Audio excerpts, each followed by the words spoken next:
bonjour, donc deuxième épisode pour les rois maudits. Donc la dernière fois on a vu l'histoire, hein, telle qu'on pense qu'elle s'est déroulée, donc avec Philippe Lebel de Jean Favier. Et là on va donc prendre le roman de Maurice Druon, qui est un très beau roman, hein, c'est de la très belle langue française. Donc il y a quelques licences avec l'histoire, hein, bien sûr, mais c'est pour en faire de la belle littérature, quoi. Donc on va déjà lire la pochette. Au début du XIVe siècle, s'ouvre contre les Templiers le plus vaste procès dont l'histoire ait gardé le souvenir. Jacques de Molay, le grand maître de l'ordre, meurt sur le bûcher en lançant sa terrible malédiction contre le roi de France. Ah bon, c'est sujet à caution, hein. Il ne semble pas qu'il y ait une malédiction, hein. Mais bon, c'est une légende qui s'est formée et qui a attrapé au vol Maurice Druon. Voilà. Le pape et les grands du royaume, donc malédiction. Maudits, tous maudits jusqu'à la 13e génération de vos races. Alors si on compte un peu sur les doigts et les doigts de pied aussi, on s'aperçoit que ça tombe jusqu'à Louis XVI, hein, qui a été donc décapité, donc on peut penser qu'ils sont maudits. Mais peut-on dire que Louis XIV a été maudit? Non, il y a eu un grand règne, même Louis XIII, etc. Donc c'est un peu du grand théâtre. Bon, ça marche, hein. Voilà, en littérature. Dès lors, le malheur s'abat sur la France. Les 4 derniers Capétiens directs meurent en moins de 15 années. Adultère, meurtre, procès, trahison ébranlent la dynastie et mènent à la guerre de 100 ans. Cette extraordinaire saga a conduit des générations de lecteurs à travers le monde et a fourni à la télévision l'une de ses séries les plus fameuses. Et ça c'est vrai, hein, la série avec Jean Piat, Louis Seigné, des très grands acteurs de l'époque. Enfin, moi, quand je relis les Rois maudits, je ne peux pas m'empêcher d'entendre Louis Seigné dans le rôle de Tholomyès. Il n'y a rien à faire, hein. Pour Robert d'Artois, c'est pareil, Jean Piat, hein, voilà. Donc c'était très très très réussi. La seconde qui a été faite, c'était un peu moins bien quand même, hein. Alors voilà, donc ça c'est pour la pochette. Ensuite, on va rentrer dans l'œuvre elle-même, donc le roman. On va faire donc ça c'est donc il y a 7 tomes, hein, dans ce gros pavé là, hein. Donc le premier c'est le roi de fer. Donc page 16, Isabelle de France. Page 16. Page 16.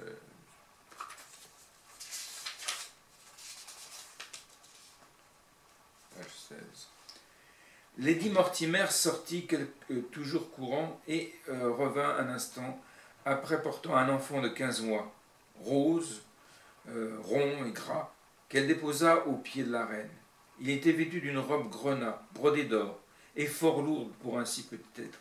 « Alors, messire mon fils, vous avez dit « je veux », dit Isabelle, en se penchant pour lui caresser la joue. « J'aime que cela ait été votre premier mot, ces paroles de roi. » L'enfant lui souriait, en donnant de la tête. « Et pourquoi l'a-t-il dit ?» demanda la reine. « Parce que je lui ai refusé un morceau de galette, » répondit Lady Mortimer. Isabelle eut un sourire très vite effacé. « Puisqu'elle commence à parler, dit-elle, je demande qu'on ne l'encourage point à bégayer et à prononcer des niaiseries, comme on fait d'ordinaire avec les autres enfants. Peu importe qu'ils disent papa ou maman, je préfère qu'ils connaissent les mots roi et reine. » Elle avait dans la voix une grande autorité naturelle. « Vous savez, mamie, continua-t-elle, quelle raison m'a fait vous choisir pour gouverner mon fils? Vous êtes petite nièce de Messire Joinville le Grand, qui fut à la croisade auprès de mon aïeul, Monseigneur Saint-Louis. Vous serez enseigné à cet enfant qu'il est de France autant que d'Angleterre. » Lady Mortimer s'inclina. À ce moment, la première dame française revint annonça Monseigneur le comte Robert d'Artois. Donc on voit arriver Jean-Pierre, quoi, forcément. La reine s'adossa, bien étroite, à son siège et croisa les mains sur la poitrine, dans une attitude d'idole. Le souci d'être toujours royal ne parvenait pas à la vieillir. Un pas de 200 livres ébranla le plancher. L'homme qui entra avait 6 pieds de haut, des cuisses comme des troncs de chêne, des poings comme des masses d'armes. Ses bottes rouges, ce cuir cordouan, était souillé d'une boue mal brossée. Le manteau qui lui pendait aux épaules était aussi vaste pour couvrir un lit. Il suffisait qu'il eût une dague au côté pour avoir la mine de s'en aller en guerre. Dès qu'il apparaissait, tout semblait autour de lui devenir faible, fragile, friable. Il avait le menton rond et le nez court, la mâchoire large, l'estomac fort. Il lui fallait plus d'air à respirer qu'aucun des hommes. Ce géant avait 27 ans, mais son âge disparaissait sous le muscle. On lui aurait donné tout aussi bien 10 ans de plus. Il ôta ses gants et s'avançant vers la reine, mit un genou à terre avec une souplesse surprenante chez un tel colosse, et se leva avant qu'on eût le temps de l'y inviter. « Alors, messire mon cousin, dit Isabelle, vous avez fait bonne traversée de mer ?»« Exécrable, madame, horrifique, répondit Robert d'Artois. Une tempête à rendre les tripes et l'âme. J'ai cru ma dernière heure venue, au point que je me suis mis à me confesser mes péchés à Dieu. Par chance, il y en avait d'un si grand nombre que le temps d'en dire la moitié, nous étions arrivés. J'en garde assez pour le retour. » Il éclata de rire, ce qui fit trembler les vitraux. Mais par le mordieu, continua-t-il, je suis mieux fait pour courir les terres que pour chevaucher l'eau salée. Et si ce n'était pour l'amour de vous, madame ma cousine, et pour des choses d'urgence que j'ai à vous dire, vous permettrez que j'achève, mon cousin, dit Isabelle interrompant. Elle montra l'enfant. Mon fils commence à parler aujourd'hui. Puis, à Lady Mortimer, j'entends qu'il soit accoutumé au nom de sa parenté, et qu'il sache dès que ce pourra que son grand-père Philippe est le beau roi de France. Commencez à dire devant lui le pater et l'ave, et aussi la prière à Monseigneur Saint-Louis. Ce sont des choses qu'il faut lui instiller dans le cœur, avant même qu'il les comprenne par la raison. Elle n'était pas mécontente de montrer à l'un de ses parents, lui-même descendant d'un frère de Saint-Louis, la manière dont elle veillait à l'éducation de son fils. « C'est bel enseignement que vous allez donner à ce jeune homme, dit Robert d'Artois. On n'apprend jamais assez tôt à régner, répondit Isabelle. L'enfant s'essayait à marcher et du pas précautionneux et titubant d'un bond qu'ont les bébés. Se peut-il que nous ayons nous-mêmes été ainsi, dit d'Artois. À vous regarder, mon cousin, dit la reine en souriant, on imagine mal. Un instant, contemplant Robert d'Artois, elle songea aux sentiments que pouvait connaître la femme, petite et menue, qui a engendré cette forteresse humaine, puis elle reporta les yeux sur son fils. L'enfant avançait, les mains tendues vers le foyer, comme s'il eût voulu saisir une flamme dans son poing minuscule. Robert d'Artois lui barra le chemin en avançant la jambe. Nullement effrayé, le petit prince saisit ses bottes rouges dont ses bras arrivaient à peine à faire le tour, et si assis à califourchon. Le géant se mit à avancer le pied, élevant et abaissant l'enfant, qui, ravi de ce jeu imprévu, riait. « Ah, messire Édouard, dit d'Artois, oserais-je plus tard, quand vous serez puissant seigneur, vous rappeler que je vous ai fait ainsi chevaucher ma botte? Vous le pourrez, mon cousin, vous le pourrez toujours, si toujours vous vous montrez notre loyal ami. Qu'on nous laisse maintenant, dit Isabelle. Alors, veuillez reprendre terre, messire, dit d'Artois en posant le pied. Les dames françaises se retirèrent dans la pièce attenante, emmenant l'enfant qui, si le destin suivait un cours naturel, deviendrait un jour roi d'Angleterre. D'Artois attendit un instant. Eh bien, madame, dit-il, pour parfaire les leçons que vous donnez à votre fils, vous pourrez lui enseigner que Marguerite de Bourgogne, petite-fille de Saint-Louis, reine de Navarre et future reine de France, est en bon chemin d'être appelée par son peuple Marguerite la putain. En vérité, dit Isabelle, ce que vous pensez, une convention était donc vrai. Oui, ma cousine, et point seulement pour Marguerite, pour vos deux belles sœurs pareillement, Jeanne et Blanche. Blanche, j'en suis assuré. Jeanne, Robert d'Artois de son immense main fit un geste d'incertitude. Elle était plus matoise que les autres, dit-il, mais j'ai toute raison de la croire aussi fief et garce. Il bougea de 3 pas et se campa pour lancer. Vos 3 frères sont cocus, madame, cocus comme des manants. La reine s'était levée, les joues un peu colorées. Si ce que vous m'avancez est sûr, je ne le tolérerai pas. Je ne tolérerai pas semblable honte, et que ma famille soit objet de risée. Les barons de France, croyez-le, ne le supporteront pas non plus. Avez-vous les noms et les preuves? D'Artois respira un grand coup. Quand vous vîntes en France, l'été passé, avec messire votre époux, pour ces fêtes qui furent données, où j'eus l'honneur d'être armé chevalier, en même temps que vos frères, car vous savez qu'on ne marchande pas les honneurs qui ne coûtent rien. À ce moment-là, je vous ai confié mes soupçons et vous m'avez dit les vôtres. Vous m'avez demandé de veiller et de vous en renseigner. Je suis votre allié. J'ai fait l'un et je viens d'accomplir l'autre. Voilà. Alors, page 29 aussi. 27.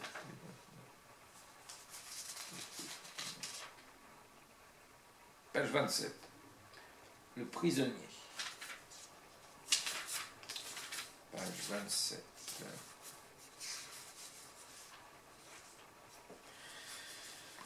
Les prisonniers du temple. La muraille était couverte de salpêtre. Une clarté fumeuse, jaunâtre, commençait à descendre dans la salle voûtée, creusée au sol. Le prisonnier qui sommeillait, les bras relevés sous la barbe, frissonna et se dressa brusquement. Hagard, le cœur battant, il vit la brume du matin qui coulait par le soupirail. Il écouta, distincte bien qu'étouffée par l'épaisseur des murs, et il percevait les cloches annonçant les premières messes. Cloches parisiennes de Saint-Martin, de Saint-Méry, de Saint-Germain-d'Auxerrois, de Saint-Eustache et de Notre-Dame. Cloches campagnardes des villages de la Courtille, de Clignancourt et de Montmartre. Le prisonnier n'entendit aucun bruit qui pût l'inquiéter. C'était l'angoisse qui le retrouvait à chaque réveil. Comme dans chaque sommeil, il retrouvait un cauchemar. Il prit sur le sol une écuelle de bois et il but une longue gorgée d'eau pour calmer cette fièvre qui ne le quittait pas depuis des jours et des jours. Ayant bu, il laissa l'eau reposer et se pencher sur elle comme sur un miroir. L'image qu'il parvint à saisir, imprécise et sombre, était celle d'un centaure.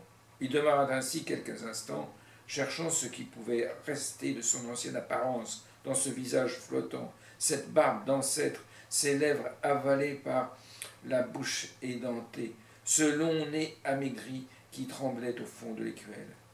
Puis il se leva, lentement, et fit 2 pas jusqu'à ce qu'il sentît se tendre la chaîne qui le liait à la muraille. Alors il se mit brusquement à hurler. « Jacques Molay, Jacques Molay, je suis Jacques de Molay !» Rien ne lui répondit.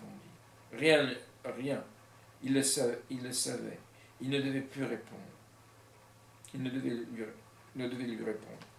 Mais il avait besoin de crier son propre nom pour empêcher son esprit de se dissoudre, pour se rappeler qu'il avait commandé des armées, gouverné des provinces, qu'il avait détenu une puissance légale et égale à celle d'un roi, et que tant qu'il garderait un souffle de vie, il continuerait d'être, même dans ce cachot, le grand maître de l'ordre des chevaliers du Temple.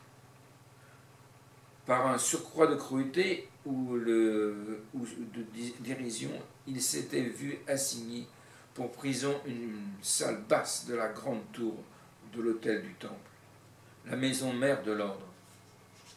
Et c'est moi qui ai fait rénover cette tour, murmura le grand maître avec colère, en frappant du poing la muraille. Voilà, donc le prisonnier. Page 29 aussi. Qui aurait pu jamais imaginer qu'il en arriverait là? Sa pensée le reportait constamment vers sa jeunesse, vers l'adolescent qu'il avait été 50 ans plus tôt, et qui descendait les pans de son Jura natal pour courir la grande aventure.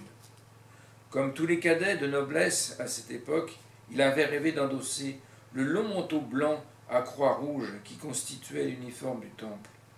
Le seul nom de Templier évoquait alors l'Orient et l'épopée, les navires aux voiles gonflées, cinglant sur les mers toujours bleues, et les charges au galop dans les pays de sable, les trésors d'Arabie, les captifs rançonnés, les villes enlevées et pillées, les châteaux forts gigantesques. On racontait même que les Templiers avaient des ports secrets, d'où ils s'embarquaient pour des continents inconnus. Et Jacques de Molay avait vécu son rêve. Il avait navigué, il avait combattu, il habitait de grandes forteresses blondes. Il avait marqué fièrement dans les rues qui sentaient les épices et l'encens, vêtu du superbe manteau, dont les plis tombaient jusqu'à ses éperons. Il s'était élevé dans la hiérarchie de l'ordre, plus haut qu'il n'eût jamais osé l'espérer, franchissant toutes les dignités, pour être enfin porté par la croix de ses frères à la fonction suprême de grand maître de France et d'outre-mer, et au commandement de 15 000 chevaliers. Et tout cela aboutissait à cette cave, cette pourriture, ces dénûments.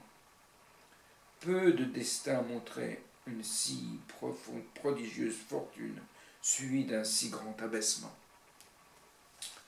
Voilà. Donc, 78. Maudit. Maudit jusqu'à la 13e génération. C'est peut-être pas très vrai, ça. Hein. Alors, c'est ça. Hein. Les flammes venaient de jaillir du bûcher, sur un ordre d'Alain de Pareil. Les archers éteignirent leurs torches dans l'herbe et la nuit ne fut plus éclairée que par le brasier. Le précepteur de Normandie fut atteint le premier. Il eut une pathétique mouvement de recul quand on fut couru vers lui, et ses lèvres s'ouvrirent largement, comme s'il cherchait en vain à aspirer un air qui le fuyait. Son corps, malgré la corde, se pliait presque en deux. Sa mitre de papier tomba et fut en un instant consumée. Le feu tournait autour de lui. Puis une vague de fumée l'enveloppa. Quand elle se dissipa, Geoffroy de Charnay était en flammes, hurlant et haletant, et tentant de s'arracher au poteau qui tremblait sur sa base. Le grand maître inclina le visage vers son compagnon. Il lui parlait. Mais la foule grondait si fort à présent pour surmonter son horreur que l'on ne put rien entendre sinon le mot de frère par deux fois lancé. Les aides-bourreaux couraient en se bousculant, puisant dans la réserve de bûches et attisant le foyer avec de longs crocs de fer. Louis de Navarre, dont la pensée avait des retours assez lents, demanda à son frère « Est-ce bien sûr d'avoir vu des lumières dans la tour de Nesle? Je n'en aperçois point. » Et un souci, un moment, sembla l'habiter. Enguerrand de Marigny s'était mis la main devant les yeux, comme pour se protéger de l'éclat des flammes. « Belle image de l'enfer que vous nous donnez là, messire de Nogaret, dit le comte de Valois. Est-ce à votre vie future que vous songez ?» Guillaume de Nogaret ne répondit pas. Il était déjà mort, ceci dit. Geoffroy de Charnay n'était plus qu'un objet qui noircissait, crépitait, se gonflait de bulles, s'effondrait lentement dans la cendre, devenait cendre. Les femmes s'évanouirent, d'autres s'approchaient de la berge, à la hâte pour aller vomir dans l'eau presque sous le nez du roi. La foule d'avoir tant hurlé s'était calmé. Et l'on commençait à crier au miracle, parce que le vent s'abstenait à souffler dans le même sens, couchait les flammes devant le grand maître, et que celui-ci n'avait pas encore été atteint.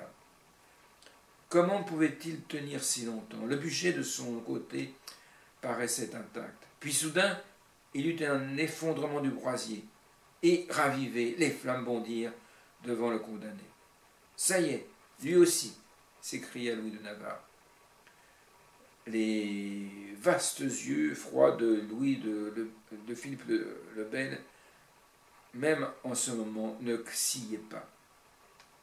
Et tout d'un coup, la voix du grand maître s'éleva à travers le rideau de feu, et comme si elle se fût adressée à chacun, atteignit chacun en plein visage, avec une force stupéfiante. Ainsi qu'il avait fait devant Notre-Dame, Jacques de Molay cria « Honte, honte! Vous voyez des innocents qui meurent, honte sur vous tous, Dieu vous jugera. » La flamme le flagella, brûla sa barbe, calcina en une seconde sa mitre de papier et alluma ses cheveux blancs.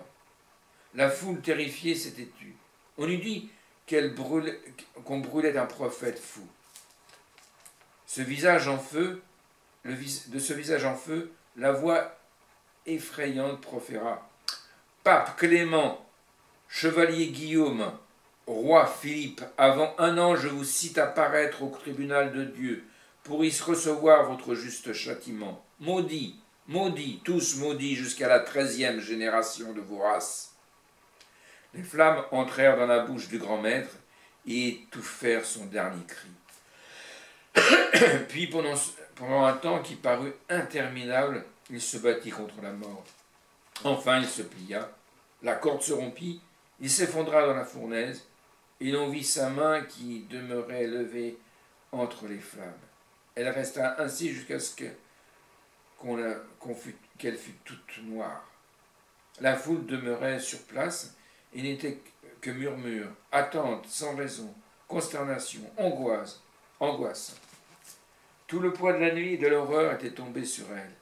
Les derniers craquements des braises la faisaient tressaillir. Les ténèbres gagnaient sur les lueurs déclinantes du bûcher. Les archers voulurent repousser les gens, mais ceux-ci ne se décidaient pas à partir. Ils se chutaient. Ce n'est pas nous qu'on a maudit, c'est le roi, n'est-ce pas? C'est le pape, c'est Nogaret. Les regards se levaient vers la loggia. Le roi était toujours contre la balustrade. Il regardait la main noire du grand maître plantée dans la cendre rouge. Une main brûlée, tout ce qui restait de l'ordre illustre des chevaliers du temple.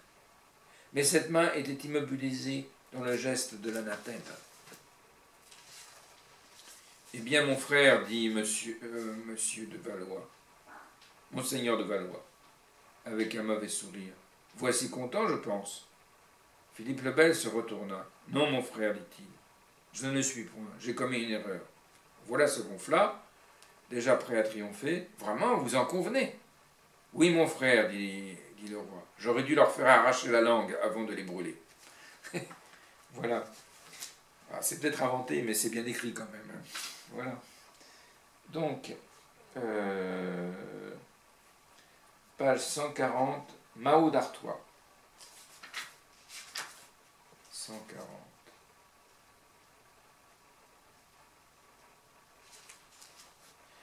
Mao, comtesse d'Artois, père du royaume, ex-gérante de Franche-Comté, était une puissante femme entre 40 et 45 ans, à la carcasse haute et solide, aux flancs massifs.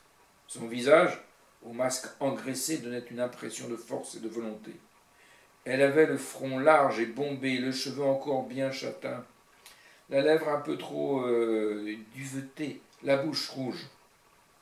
Tout était grand dans cette femme, les traits, les membres, l'appétit, les colères, l'avidité à posséder, les ambitions, le goût de pouvoir. Avec l'énergie d'un homme de guerre et la ténacité d'un légiste, elle menait sa cour d'Arras comme elle avait mené sa cour de Dole, surveillant l'administration de ses territoires, exigeant l'obéissance de ses vassaux, aménageant la force d'autrui, mais frappant sans pitié l'ennemi découvert. 12 ans de lutte avec son neveu lui avaient appris à le bien connaître. chaque fois qu'une difficulté survenait, chaque fois que les seigneurs d'Artois regimbaient, chaque fois qu'une ville protestait contre l'impôt, Mao ne tardait pas à déceler quelque action de Robert en sous-main. « C'est un loup sauvage, un grand loup cruel et faux, disait-elle en parlant de lui. Mais je suis plus solide de tête. Il finira par se briser lui-même à force d'en trop faire. » Ils se parlaient à peine depuis de longs mois et ne se voyaient que par obligation à la cour. Ce matin-là, assise devant une petite table dressée au pied de son lit, la comtesse Mao mâchait, tranche après tranche, un pâté de lièvre qui constituait le débit de son menu de réveil.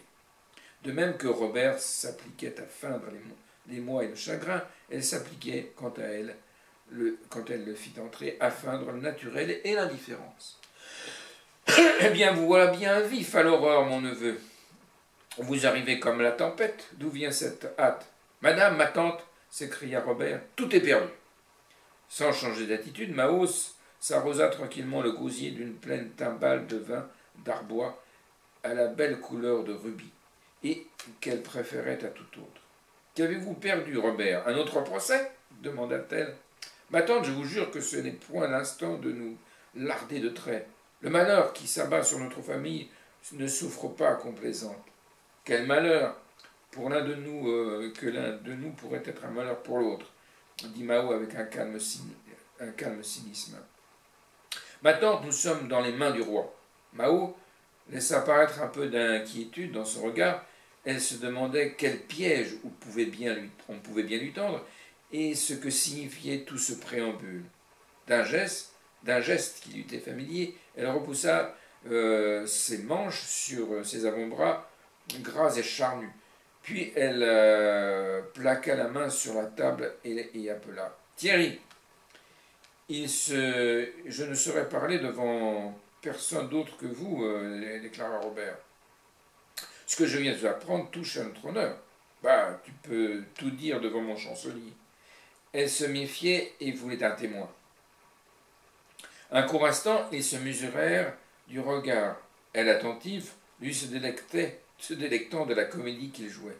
« Appelle donc ton monde, pensait-il, appelle, et que chacun entende. » C'était chose singulière que de voir s'observer, se jauger, s'affronter ces deux êtres qui avaient tant de traits communs, ces deux taureaux de même espèce, de même sang, qu'ils se ressemblaient si fort et se détestaient si bien.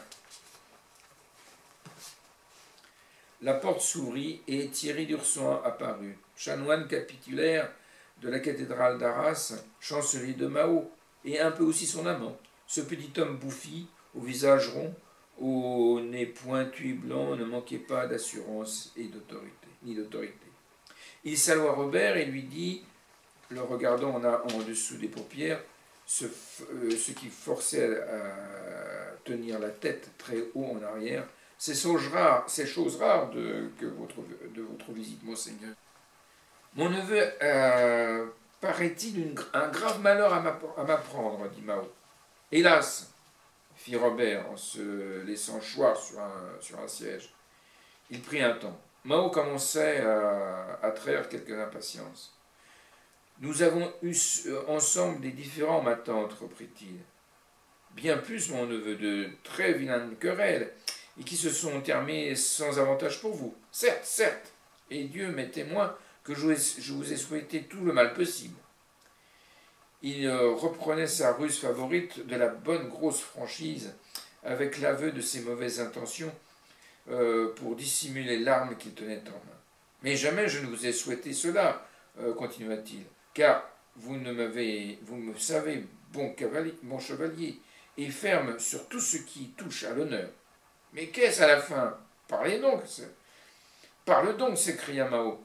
Vos filles, mes cousines, sont convaincues d'adultère et arrêtées sur l'ordre du roi, et Marguerite avec elles. Mao n'accusa pas tout de suite le coup. Elle n'y croyait pas. De qui tiens-tu cette femme?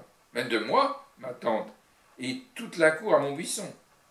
En sait autant. Cela s'est passé la nuit tombée. Il prit plaisir à user les nerfs de Mao, ne lui livrant l'affaire que bribe après bribe, ou tout au moins ce qu'ils voulaient lui en laisser savoir. Voilà, Mao. Alors, page 163, page 158, les frères Donnet. 158.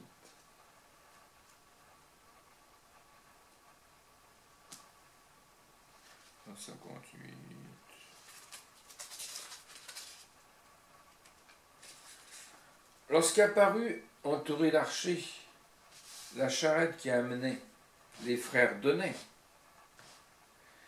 un grand tumulte monta de la place et s'amplifia à mesure qu'on distinguait mieux les condamnés. Ni Gaudier ni Philippe ne bougeaient. Des cordes les liaient au montant de la charrette, sans lesquelles ils eussent été incapables de tenir debout. Les aumônières brillaient à leur ceinture sur leurs chausses déchirées. Oui, les aumônières, hein, c'est un peu comme les ferrets de la couronne, les ferrets hein, dans les Trois Mousquetaires. Hein. Donc il a repris un petit peu cette intrigue-là. Donc on découvre les aumônières qui ont été offertes par Isabelle de France à ses belles-sœurs. Hein. Voilà. Donc de ce fait, ils sont condamnés et exécutés. Un prêtre venu recueillir à leur confession bredouillé et leur dernière volonté les accompagnait. Épuisés, pantelants, hébétés, ils semblaient n'avoir plus vraiment conscience de ce qui se passait. Les aides-bourreaux les hissèrent sur la plateforme et les dévêtirent. À leur nu, entre les mains des bourreaux, la foule, alors trop prise de transe, et poussa des hurlements. Quolibets et remarques obscènes s'échangeaient à travers la place. Les deux gentilshommes furent couchés et liés sur les roues, la face tournée vers le ciel, puis on attendit. De longues minutes passèrent ainsi. L'un des bourreaux s'était assis sur le billot, l'autre éprouvait du pouce le tranchant de la hache. La foule s'impatientait, posait des questions, commençait à devenir houleuse. Soudain, l'on comprit la raison de cette attente. 3 chariots, dont on avait à demi relevé les bâches noires, se pressaient à l'entrée de la grande rue. Par un suprême raffinement de le châtiment, Nogaret, en accord avec le roi, avait ordonné que les princesses assistassent au supplice. L'intérêt des spectateurs se trouva partagé entre 2 condamnés, nus sur les nuages, et les princesses royales, prisonnières et rasées. Il s'ensuivit quelques mouvements de masse que les archers durent contenir. En apercevant l'échafaud, Blanche s'était évanouie. Jeanne, agrippée aux ridelles de son chariot, criait aux gens « Dites à mon époux, dites à monsieur le Philippe que je suis innocente. » Jusque-là, elles avaient tenu ferme, mais sa résistance venait de céder. Les badauds la montraient en riant, telle une bête de ménagerie, dans sa cage. Des mégères l'insultaient. Seule Marguerite de Bourgogne avait le courage de regarder ceux qui l'observaient d'assez près, purent se demander si elle n'éprouvait pas un atroce, un affreux plaisir à voir exposé aux yeux de tous les hommes qui allaient mourir de l'avoir possédée. Lorsque les bourreaux levèrent leur masse pour rompre les os des condamnés, elle hurla « Philippe !»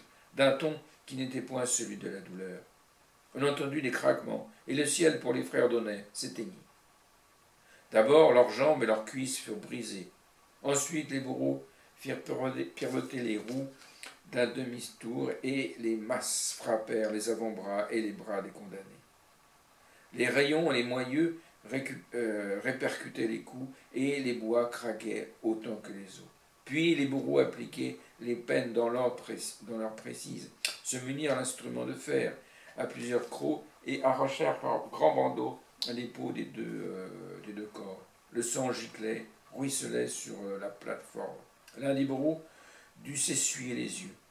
Cette sorte de supplice prouvait assez que la couleur rouge, réglementaire pour les vêtements des exécuteurs, répondait à une nécessité. Roués, écorchés vifs, châtrés, décapités, s'il restait encore quelque vie dans les 2 frères Donnet, tout sentiment, toute conscience s'était retiré d'eux. Voilà, dure époque. Donc, page 163, le seul petit-fils, page 163.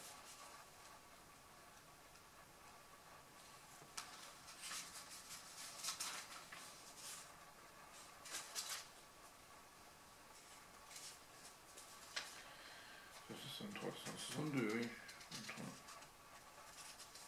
Cependant que le sang des frères de Ness séchait sur la terre jaune de la place du Martrois, où les chiens venaient renifler en grognant, Maubuisson sortait lentement du drame.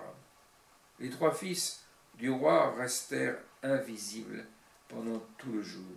Personne ne leur fit visite, hors les gentilshommes attachés à leur service. Mao avait tenté vainement d'être reçu par Philippe le Bel. Nogaret vint lui déclarer que le roi travaillait et souhaitait n'être pas troublé. C'est ce dogue, pensa Mao, qui a tout manigancé, et qui maintenant m'empêche d'arriver à son maître. Tout persuadé à la comtesse de voir dans le garde des sceaux le principal artisan de la perte de ses filles et de sa disgrâce personnelle. À la pitié de Dieu, messire de Nogaret, à la pitié de Dieu, lui dit-elle, d'un ton de menace, avant de remonter en litière pour regagner Paris. D'autres passions, d'autres intérêts agitaient à Maubuisson. Les familiers des princesses exilées cherchaient à renouer les fils invisibles de la puissance et de l'intrigue, fût-ce en rognant les amitiés dont la veille ils se paraient. Les navettes de la peur, de la vanité et de l'ambition s'étaient mises en marche pour retisser sur un nouveau dessin la toile brutalement déchirée. Robert d'Artois avait l'habileté de ne pas afficher son triomphe. Il attendait d'en récolter les fruits. Mais déjà le regard qu'on avait d'ordinaire pour le clan de Bourgogne se déplaçait vers lui. Le soir, il fut convié au souper du roi. Et l'on vit bien à cela qu'il remontait en faveur. Petit souper, presque souper de deuil, et qui réunissait seulement les frères de Philippe le Bel, sa fille, Marigny, Nogaret et Bouville. Le silence pesait dans la salle étroite et longue où le repas était servi. Charles de Valois lui-même se taisait, et le lévrier Lombard, comme s'il ressentait la gêne des convives, avait quitté les pieds de son maître pour aller s'allonger devant la cheminée. Robert d'Artois cherchait avec insistance à rencontrer les yeux d'Isabelle, mais celle-ci mettait la même persévérance à dérober son regard. Elle ne voulait donner aucun signe à ce géant cousin, ayant avec lui pour chasser les passions coupables d'être accessible aux mêmes tentations. Elle n'acceptait de complicité que dans la justice. L'amour n'est pas de mon lot, se disait-elle. Je m'y dois résigner. Mais il lui fallait s'avouer qu'elle se résignait mal. Au moment où les écuyers, entre deux services, changeaient les tranches de pain, Lady Mortimer entra, portant le petit prince Édouard pour qu'il donnât à sa mère le baiser de bonsoir. « Madame de Joinville, dit le roi en appelant Lady Mortimer par son nom de naissance, approchez-moi de mon petit-fils. » Les assistants notèrent la façon dont il avait prononcé le mot seul. Philippe le Bel prit l'enfant et le tint un grand moment devant ses yeux, étudiant ce petit visage innocent, rond et rose, où les fossettes marquaient les ombres.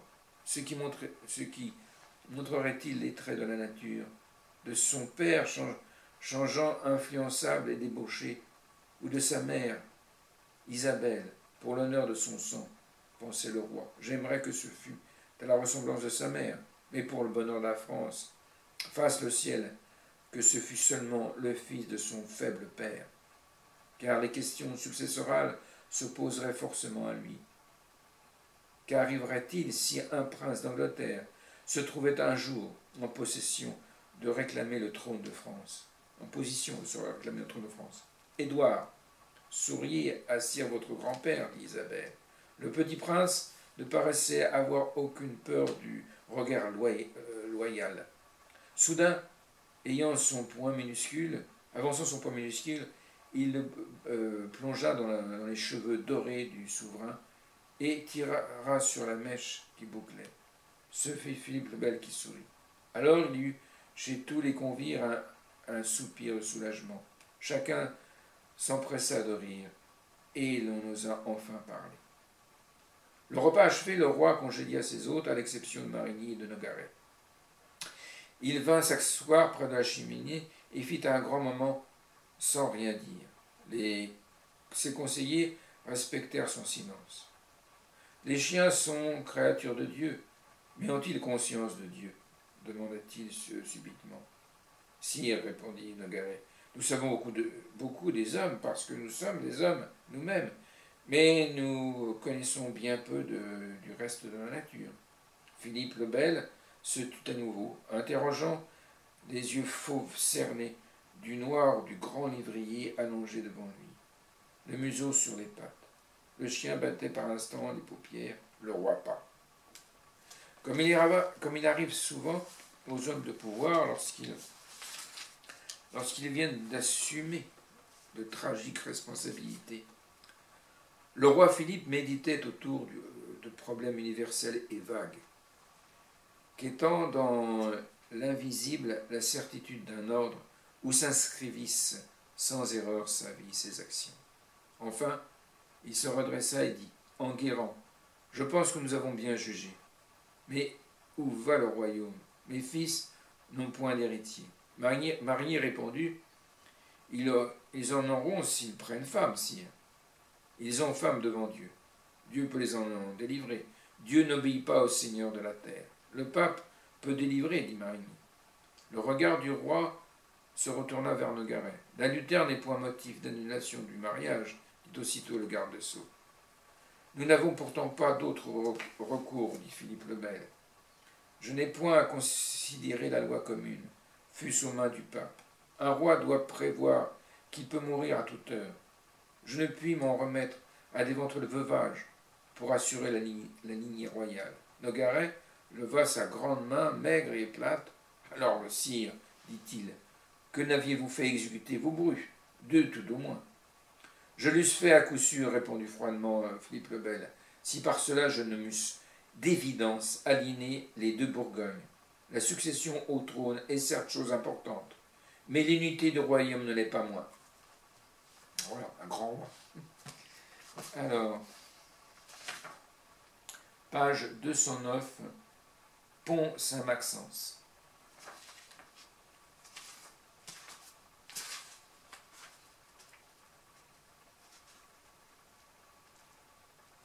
Page 209, Pont Saint-Maxence.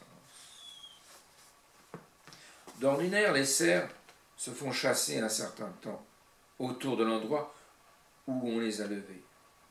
Tournent en forêt, rusent, brouillent leur voix, cherchent un cerf plus jeune pour faire change et tromper le nez des chiens, reviennent à l'enceinte d'attaque. Celui-ci surprit son monde et sans buissonner, courut droit vers le nord. Sentant le danger, il repartit d'instinct vers la lointaine forêt des Ardennes, d'où sans doute il venait. Il emmena ainsi la chasse 1 heure, 2 heures, sans trop se hâter, maintenant juste le train qu'il fallait pour distancer les chiens. Puis quand il sentit que la meute commençait à fléchir, il força brusquement son allure et disparut. Le roi, fort animé, coupait à travers bois pour prendre les grands devants, gagner la lisière et attendre le cerf à sa sortie en plaine. Or, rien ne se perd plus vite qu'une chasse. On se croit à Santoise, des chiens et d'autres veneurs qu'on entend clairement, et l'instant d'après, on se trouve dans un silence total, une solitude absolue, au milieu d'une cathédrale d'arbres, sans savoir où s'est évanouie cette meute qui criait si fort, ni quel sortilège a effacé son nouveau compagnon. De plus, ce jour-là, l'air portait mal les sons, et les chiens chassaient difficilement, à cause du givre partout répandu qui refroidissait les odeurs. Le roi était perdu. Il contemplait une grande plaine blanche, où tout jusqu'à l'horizon, les prairies, les haies courtes, les chaumes de la récolte passée, les toits d'un village, les lointains moutonnements de la forêt suivante. Tout était couvert d'une même couche scintillante, immaculée. Le soleil avait percé. Le roi se sentit soudain comme étranger à l'univers. Il éprouvait une sorte d'étourdissement, de vacillement sur sa selle. Il n'y prit pas garde, car il était robuste et ses forces ne l'avaient jamais trahi. Tout préoccupé de savoir si un cerf avait débuché ou non. Il suivit la lisière du bois au pas, cherchant à distinguer sur le sol le pied de l'animal. Dans ce givre, je ne le devrais point aisément, se disait-il. Il aperçut un paysan qui marchait non loin. « Oh là, l'homme !» Le paysan se tourna et vint vers lui. C'était un manant d'une cinquantaine d'années. Il avait les jambes protégées par des guêtres de grosses toiles et tenait un gourdin dans la main droite. Il ôta son bonnet, découvrant des cheveux grisonnants. « N'as-tu pas vu un grand cerf, fuyant ?» lui demanda le roi. L'homme hocha la tête et répondit. « Oui, dame, mon sire. Un animal, comme vous le dites, m'a passé au nez tout à l'heure. Il portait la hotte et tirait la langue. C'est sûrement votre bête. Vous n'aurez point long à courir comme il était. Il cherchait l'eau. N'en trouvera qu'aux étangs des fontaines. Y avait-il des chiens après lui? Point de chien, mon sire. Mais vous reprendrez sa voix auprès de ce grand être là-bas. Il va aux étangs. Le roi s'étonna. Tu as l'air de savoir le pays et la chasse, dit-il. Le visage du manant se fendit d'un bon sourire. De bons yeux marrons et malins fixaient le roi. Je sais le pays et la chasse, un peu, dit l'homme. Et je souhaite qu'un aussi grand roi que vous êtes, y goûte longtemps son plaisir, tant que Dieu veuille. Tu m'as donc reconnu?